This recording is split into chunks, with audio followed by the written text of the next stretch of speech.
श्री शिवाय नमस्तुभ्यम। हर हर महादेव। मेला ground, VT road, Mansarovar, Jaipur Rajasthan में गुरुजी पंडित प्रदीप मिश्रा जी के द्वारा शिव महाप्राण कथा चल रही है। 7 दिवसीय शिव महाप्राण कथा है जिसे आप 20 मार्च से 26 मार्च तक दोपहर में 2 बजे से 5 बजे तक श्रवण कर सकते हैं। आज जो है 24 मार्च की 5वें दिन की शिव महाप्राण कथा पूर्ण हो चुकी है और आज की कथा में गुरुजी ने बहुत अच्छे नए उपायों की जानकारी दी है।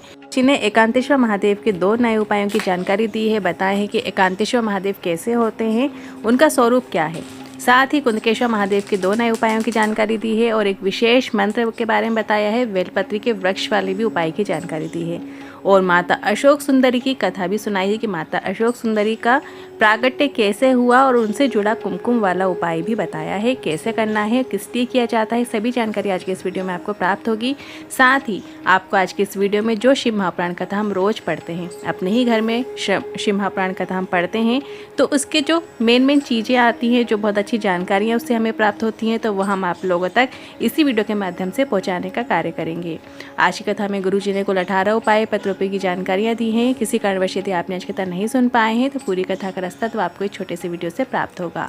बढ़ते हैं आज की कथा की पहली जानकारी की ओर। गुरु जी ने कहा, पुणे की कथा में किसी ने पूछा था घर में कितना बड़ा मंदिर बनाना चाहिए, तो शिव महाप्राण में कहीं ये नहीं लिखा कि मंदिर कितना बड़ा होना चाहिए, बल्कि ये लिखा है कि आपका दिल बड़ा होना चाहिए, विश्वास पूरा होना चाहिए, तभी आपको भगवान की कृपा प्राप्त हो पाती है। बढ़ते हैं आज की कथा की दूसरी जानकारी की ओर। भावना जी पत्र लेकर आई, लिखती हैं, महाप्राण कथा का श्रवण पंडाल में बैठकर किया और बाबा ने कपड़े की दुकान खुलवा दी। पति को अटैक आया, बाबा ने उन्हें भी बचा लिया। पुष्कर की कथा में छोटे बेटे की नौकरी मांगी, बाबा ने दिलवा दी। कोसी की कथा में बाबा ने 2 गाड़ी हमें दिला दी। गुड़गांव की कथा सुनने गई तब बाबा ने 2 मंजिल मकान बनवा दिया। जयपुर की कथा सुनी तो बाबा ने कैफे खुलवा दिया। हमारा कोई पैसा लेकर चला गया, लौटा नहीं रहा था, तो सीहोर की कथा सुनकर आई, मिट्टी लेकर आ गई और उसे घर पर छिड़क दी और 15 दिन में पैसा लौटा दिया। उसी का आभार व्यक्त करने आए हैं। कितना अच्छा पत्र है। उन्होंने जहाँ जहाँ कथा सुनी और उन्हें बाबा ने प्रदान भी किया है। बढ़ते हैं अगली तीसरी जानकारी की ओर। शिप्रा खंडेलवाल जी पत्र लेकर आई, लिखती हैं, मेरी बेटी बचपन से ना बोलती, ना चलती, ना समझती और बेटी 23 साल की हो गई है। कहीं से कोई आराम नहीं मिला। सीहोर के रुद्राक्ष का प्रयोग करना शुरू किया और आज बेटी 60% बोलने लगी है। उसी का आभार व्यक्त करने आए हैं। बढ़ते हैं अगली चौथी जानकारी की ओर। गुरुजी ने कहा, शिवरात्रि, सोमवार, प्रदोष और एकादशी के व्रत ऐसे व्रत हैं जो हमारे अगले जन्म को सुधारने का कार्य करते हैं। इसलिए कहते हैं, बकरी जैसे चरो पर एकादशी का व्रत रखो। तो महीने में देखिए 2 एकादशी आती हैं, एक कृष्ण पक्ष की आती है, एक शुक्ल पक्ष की आती है, तो आपको दोनों एकादशी का व्रत करना चाहिए। हम भी हमेशा वीडियोस में बताते हैं, जब जब एकादशी पड़ती हैं तो आपको ज़रूर इसका उपवास रखना चाहिए। साथ ही शिवरात्रि भी हर महीने आती है, तो अगर आप इसका भी व्रत कर सकें तो काफ़ी अच्छी बात है। प्रदोष भी आती है और सोमवार भी आता है। इनमें से कुछ ऐसे व्रत हैं जिनको आपको रखना ही चाहिए, पालन करना चाहिए। एकादशी का व्रत जरूर रखना चाहिए और शिवरात्रि का व्रत भी बन सके तो हर महीने शिवरात्रि का व्रत कर सकते हो। पार्थिव शिवलिंग का पूजन अर्चन कर सकते हो। देखते हैं अगली 5वीं जानकारी की ओर। गुरुजी ने बताया कि एक पत्र आया था, कई बार पानी के बोरिंग लगाए पर पानी नहीं आ रहा था।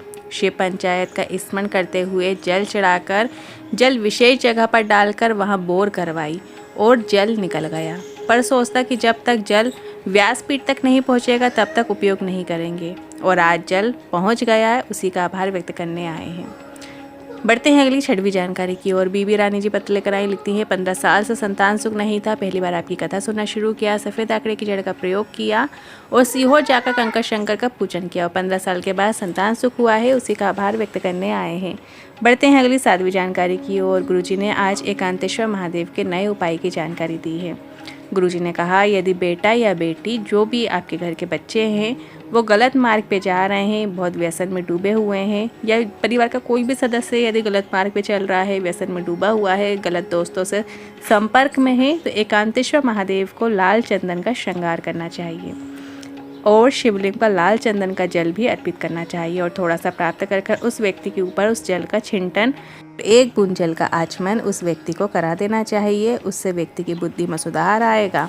देखिए, एकांतेश्वर महादेव वो महादेव होते हैं जो एकांत में बैठे होते हैं, जहाँ कोई नहीं जाता है। पर अभी का तो ऐसा माहौल है कि हर शिव मंदिर में कोई ना कोई तो रहता ही है। और आप ऐसे समय जाने का प्रयास करें कि जब मंदिर में कोई ना हो, तब आप ये उपाय करें। एकांतेश्वर महादेव मतलब आपको एकांत में सिर्फ आप और महादेव रहें, तीसरा कोई ना रहे। ऐसे समय पे यदि आप ये उपाय करेंगे तो आपको पूरा लाभ देखने को मिलता है और वही एकांतेश्वर महादेव कहलाते हैं। तो एकांतेश्वर महादेव को जब आप जल चढ़ाने जाएं तो उस जल में आपको कलश में थोड़ा सा लाल चंदन डाल लेना है। देखिए एक लकड़ी के फॉर्म में आता है, उसको घिस कर लाल चंदन तैयार कर लेना है और थोड़ा सा चंदन आपको 2 बूंद आपको अपने जल कलश के अंदर डाल लेना है और उस जल से बाबा का स्नान कराना है। और इसके बाद जब आप त्रिपुंड बनाएंगे, बाबा का श्रृंगार करेंगे, तो उसमें भी आपको लाल चंदन का प्रयोग करना है। लाल चंदन से बाबा का श्रृंगार करो, बस आपको इतना ही करना है। और जो जल आप झेल कर लाएंगे जलाधारी से, उस व्यक्ति के ऊपर छिंटन कर दो और 2 बूंद जल उसको आचमन करा दो।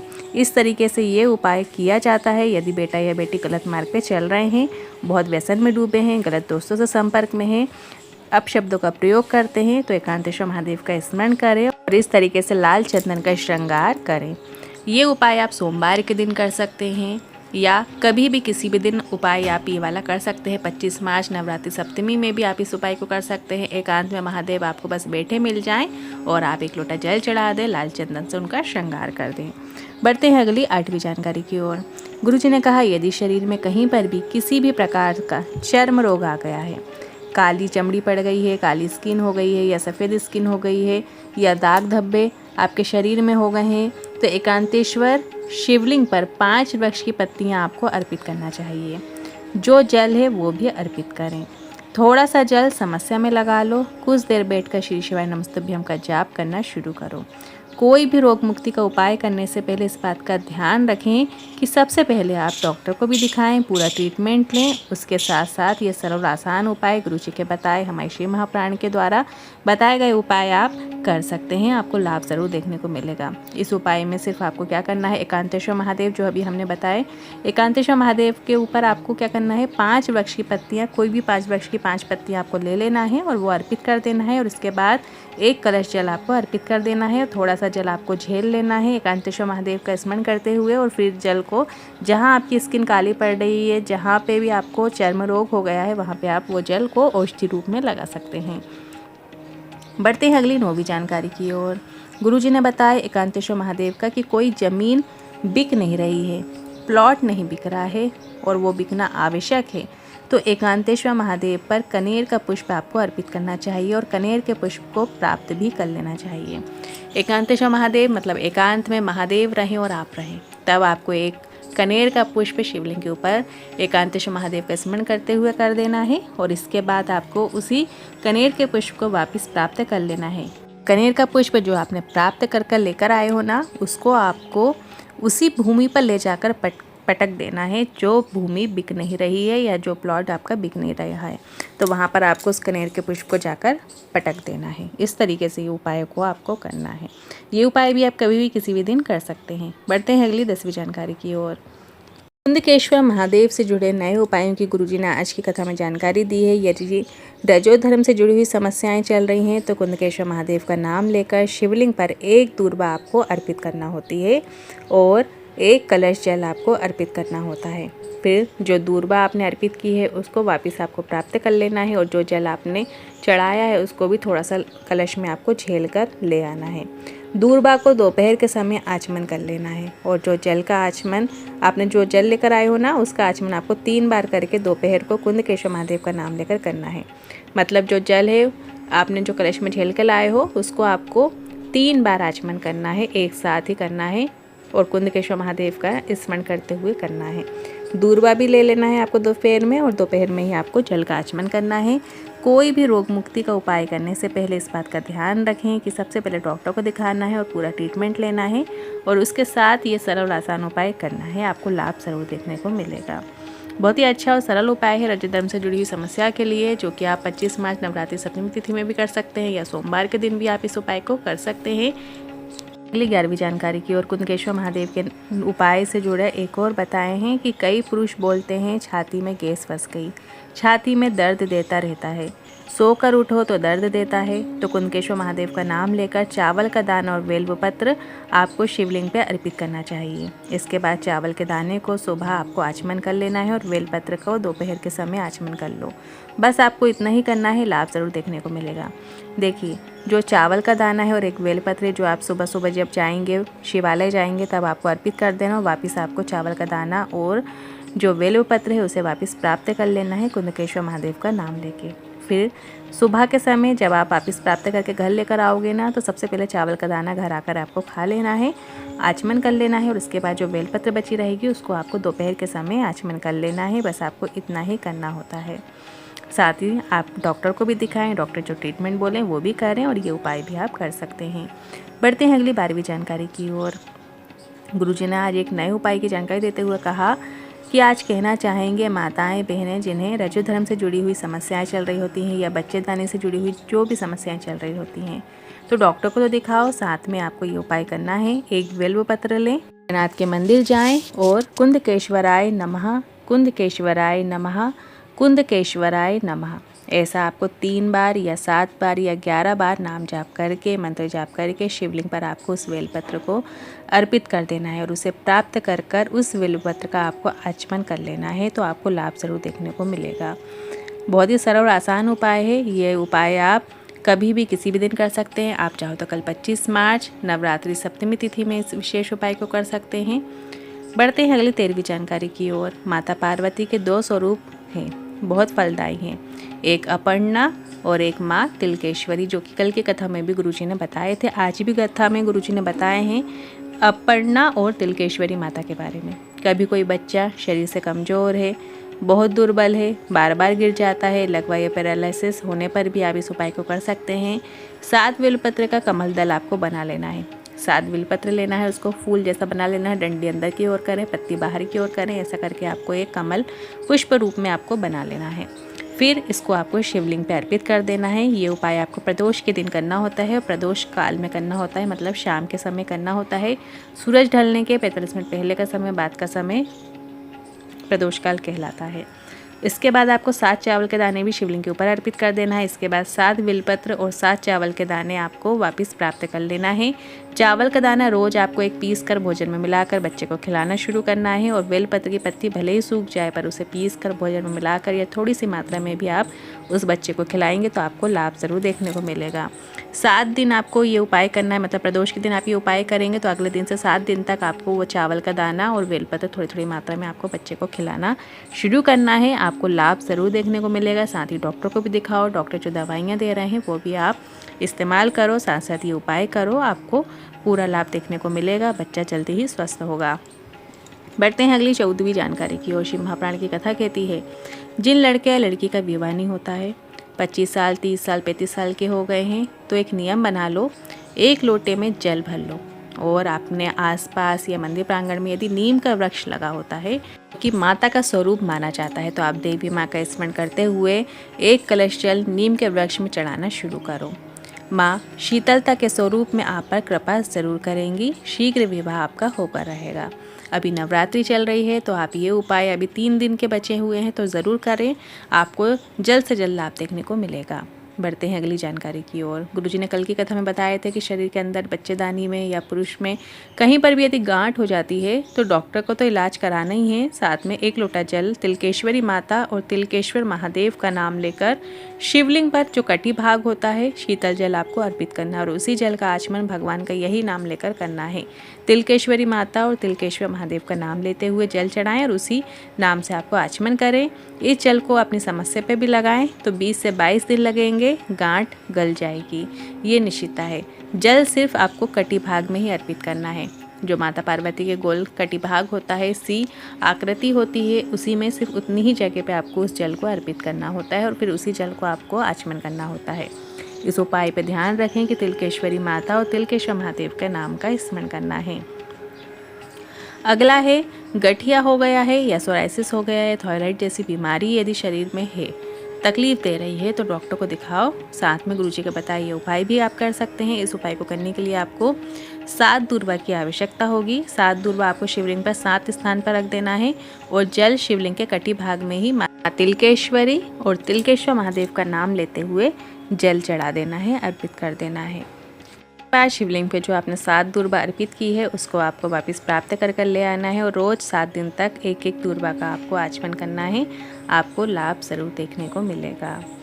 अब बढ़ते हैं गुरुजी की आगामी कथाओं की ओर। इस कथा के बाद गुरुजी की जो अगली शिव महापुराण कथा है वो 30 मार्च से 5 अप्रैल आर्णी यवतमाल महाराष्ट्र में रहेगी। फिर 8 अप्रैल से 14 अप्रैल भीलवाड़ा राजस्थान में रहेगी। फिर 17 अप्रैल से 23 अप्रैल दिल्ली में शिव महापुराण कथा होगी। माता अशोक सुंदरी से जुड़े एक नए उपाय की जानकारी देते हुए गुरुजी ने कहा, जब जीवन में बहुत कर्जा हो जाता है, धन की कमी हो जाती है, तो कुमकुम का लेपन माता अशोक सुंदरी के स्थान पर किया जाता है। देखिए, जो माता अशोक सुंदरी है वो अशोक के वृक्ष से प्रकट हुई हैं। माता पार्वती ने उन्हें प्रकट किया है। तो इस तरीके से जो माता अशोक सुंदरी है उनको शिव जी ने वरदान दिया है कि जो माता अशोक सुंदरी की सेवा करता है, माता अशोक सुंदरी को प्रणाम करता है, माता अशोक सुंदरी का स्मरण करता है, उसके जीवन में कभी भी धन संपदा की कमी नहीं होती है। तो आपको ये गुरुजी का बताया उपाय करना चाहिए। जब जीवन में बहुत कर्जा हो जाता है, धन की कमी हो जाती है, तो कुमकुम जो रोली होती है उसका लेपन माता अशोक सुंदरी के स्थान पर किया जाता है। शिवलिंग में जलाधारी में जो मोटी लाइन होती है वो अशोक सुंदरी माता के स्थान है। कई जगह शिवलिंग पे अशोक सुंदरी माता के स्थान पे सर्प भी बना होता है, तो वो जगह अशोक सुंदरी माता की ही कहलाती है। इसके बाद जो कुमकुम या रोली का लेपन आपने अशोक सुंदरी माता के स्थान पे किया है उसको थोड़ा सा आपको प्राप्त कर लेना है और अपने घर के मुख्य द्वार पे आपको कुमकुम की बिंदी आपको उसी की लगा देना है। ये उपाय आप सोमवार के दिन कर सकते हैं, प्रदोष के दिन कर सकते हैं या शिवरात्रि के दिन भी कर सकते हैं। बहुत ही अच्छा और सरल उपाय है और अभी नवरात्रि चल रही है तो अभी आप किसी भी दिन ये उपाय को कर सकते हैं। आप चाहो तो कल 25 मार्च नवरात्रि सप्तमी तिथि में भी आप इस उपाय को कर सकते हैं। माता अशोक सुंदर की कृपा, भगवान शिव जी की, माता पार्वती की कृपा आप पर बनी रहेगी और धन संपदा की और कर्जा मुक्ति आपको जरूर प्राप्त होगी। जो हम घर में रोज शिव महापुराण कथा पढ़ते हैं, जिसमें कल हमने पार्थिव पूजा के बारे में बताया था। पार्थिव लिंग का जब हम निर्माण करते हैं, पूजा करते हैं, तो किन मंत्रों का उपयोग करना चाहिए, आज के इस शिव महापुराण कथा जो हमने पढ़ी है उस अध्याय में विद्येश्वर संहिता में दी गई है। उस तरीके से यदि हम जब पार्थिव लिंग की पूजा करते हैं तो हमें पूरा फल प्राप्त होता है। साथ ही ये अध्याय के श्रवण मात्र से आपकी मनोकामना पूरी हो जाती है, ऐसा शिव महापुराण में खुद दिया हुआ है। तो चलिए आप उसका श्रवण करें। आज का अध्याय है पार्थिव शिवलिंग के निर्माण की रीति तथा वेद मंत्रों द्वारा उसके पूजन की विस्तृत एवं संक्षिप्त विधि का वर्णन। सूत जी बोले हैं, महर्षियों, अब मैं वैदिक कर्म के प्रति श्रद्धा भक्ति रखने वाले लोगों के लिए वेदोक्त मार्ग से ही पार्थिव पूजा की पद्धति का वर्णन करता हूँ। यह पूजा भोग और मोक्ष दोनों को देने वाली है। आहनिक सूत्रों में बताई हुई विधि के अनुसार स्नान और संध्योपासना करके पहले ब्रह्मयज्ञ करें, तत्पश्चात देवताओं, ऋषियों, सनकादि मनुष्यों और पितरों का तर्पण करें। मनुष्यों को चाहिए कि अपनी रुचि के अनुसार संपूर्ण नित्य कर्म को पूर्ण करके शिव स्मरण पूर्वक भस्म तथा रुद्राक्ष धारण करें। तत्पश्चात संपूर्ण मनोवांछित फल की सिद्धि के लिए ऊंची भक्ति भावना के साथ उत्तम पार्थिव लिंग की वेदोक्त विधि से भलीभांति पूजा करें। नदी या तालाब के किनारे, पर्वत पर, वन में, शिवालय में अथवा किसी पवित्र स्थान में पार्थिव पूजा करने का विधान बताया गया है। हे ब्राह्मणों, शुद्ध स्थान से निकाली हुई मिट्टी को यत्न पूर्वक लाकर बड़ी सावधानी के साथ शिवलिंग का निर्माण करें। ब्राह्मण के लिए श्वेत, क्षत्रिय के लिए लाल, वैश्य के लिए पीली और शूद्र के लिए काली मिट्टी से शिवलिंग बनाने का विधान है, अथवा जहाँ जो मिट्टी मिल जाए उसी से शिवलिंग बनाएं। शिवलिंग बनाने के लिए प्रयत्नपूर्वक मिट्टी का संग्रह करके उस शुभ मृत्तिका को अत्यंत शुद्ध स्थान में रखें। फिर उसकी शुद्धि करके जल से सान कर पिंड बना लें और वेदोक्त मार्ग से धीरे धीरे सुंदर पार्थिव लिंग की पूजा करें। तत्पश्चात भोग और मोक्ष रूप फल की प्राप्ति के लिए भक्ति पूर्वक उसका पूजन करें। उस पार्थिव लिंग के पूजन की जो विधि है अब उसे मैं विधि पूर्वक बता रहा हूँ, आप लोग सुनिए। ये सभी वैदिक मंत्रों का उच्चारण जो ये दिए हुए हैं, इनके उच्चारण द्वारा पंचामृत अर्पित किया जाता है, धूप दीप दिखाई जाते हैं, नैवेद्य अर्पित किया जाता है। पर इसमें आगे, ये हमने पढ़ लिया है अभी, इसके आगे बताया गया है ये, इस मंत्र द्वारा विद्वान उपासक भगवान शंकर की पूजा करें। वह भ्रम छोड़कर उत्तम भक्ति से शिव की आराधना करें, क्योंकि भगवान शिव भक्ति से ही फल देते हैं। ब्राह्मणों, यह जो वैदिक विधि से पूजन क्रम बताया गया है, इसका पूर्ण रूप से आदर करता हुआ मैं पूजा की एक दूसरी विधि भी बता रहा हूँ, जो उत्तम होने के साथ ही सर्वसाधारण के लिए उपयोगी है। हे मुनिवरों, पार्थिव लिंग की पूजा भगवान शिव के नामों से बताई गई है। वह पूजा संपूर्ण अभिष्टों को देने वाली है। मैं उसे बताता हूँ, सुनो। हर, महेश्वर, शंभु, शूलपाणी, पिनाकधर, शिव, पशुपति और महादेव, ये क्रमशः शिव के 8 नाम कहे गए हैं। इनमें से प्रथम नाम के द्वारा अर्थात ओम हराय नमः का उच्चारण करके पार्थिव लिंग बनाने के लिए मिट्टी लाएं। दूसरा नाम अर्थात ओम महेश्वराय नमः, ये दिया हुआ है ना, हर, महेश्वर, शंभु, शूलपाणी, पिनाकधर, शिव, पशुपति और महादेव, इन्हीं में ओम और नमः का उच्चारण करते हुए आपको मंत्र बोलना है। दूसरा नाम अर्थात ओम महेश्वराय नमः का उच्चारण करते हुए लिंग निर्माण करें। फिर ओम शंभवे नमः बोलकर उस पार्थिव लिंग की प्रतिष्ठा करें। तत्पश्चात शूलपाणाय नमः कहकर उस पार्थिव लिंग में भगवान शिव का आवाहन करें। ओम पिनाकधृषे नमः कहकर उस शिवलिंग को नहलाएं, जल से स्नान कराएं। ओम शिवाय नमः बोलकर उसकी पूजा करें। फिर ओम पशुपते नमः कहकर क्षमा प्रार्थना करें और अंत में ओम महादेवाय नमः कहकर आराध्य देव का विसर्जन कर दें। जब भी आप विसर्जन विधि करें तो ओम महादेवाय नमः मंत्र से आप अपने आराध्य देव को, पार्थिव लिंग का जो आपने बनाया है, निर्माण किया है, उसका विसर्जन कर दें और ओम पशुपते नमः कहकर क्षमा प्रार्थना करना चाहिए। इस प्रकार प्रत्येक नाम के आदि में ओम कार और अंत में चतुर्थी विभक्ति के साथ नमः पद लगाकर बड़े आनंद और भक्ति भाव से पूजन संबंधी सारे कार्य करने चाहिए।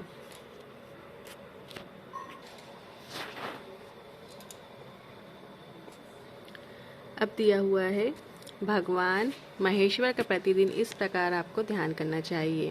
उनकी अंग कांति चांदी के पर्वत की भांति गौर है। वे अपने मस्तक पर मनोहर चंद्रमा का मुकुट धारण करते हैं।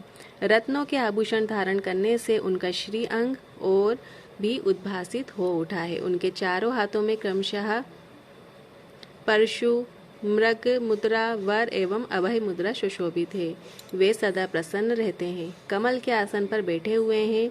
देवता लोग चारों ओर खड़े होकर उनकी स्तुति कर रहे हैं। उनके वस्त्र के रूप में व्याघ्र चर्म धारण कर रखा है। वे इस विश्व के आदि हैं, बीज रूप है, सबका समस्त भय हर लेने वाले हैं। उनके 5 मुख हैं और प्रत्येक मुखमंडल में 3-3 नेत्र हैं। इस प्रकार ध्यान करके उत्तम पार्थिव लिंग का पूजन करके गुरु के दिए हुए पंचाक्षर मंत्र का विधि पूर्वक जप करें। हे विप्रवरों, विद्वान पुरुष को चाहिए कि वह देवेश्वर शिव को प्रणाम करते हुए नाना प्रकार की स्तुतियों उनका स्तवन करे तथा शतरुद्रीय का पाठ करे। तत्पश्चात अंजलि में अक्षत और फूल लेकर उत्तम भक्ति भाव से निम्नांकित मंत्रों को पढ़ते हुए प्रेम और प्रसन्नता के साथ भगवान शंकर से इस प्रकार प्रार्थना करें। सबको सुख देने वाले हे कृपा निधान, हे भूतनाथ, हे शिव, मैं आपका हूँ। आपके गुणों में ही मेरे प्राण बसते हैं। आपका अथवा आपके गुण ही मेरे प्राण, मेरे जीवन सर्वस्व हैं। मेरा चित्त सदा आपके ही चिंतन में लगा हुआ है। यह जानकर मुझ पर प्रसन्न होइए।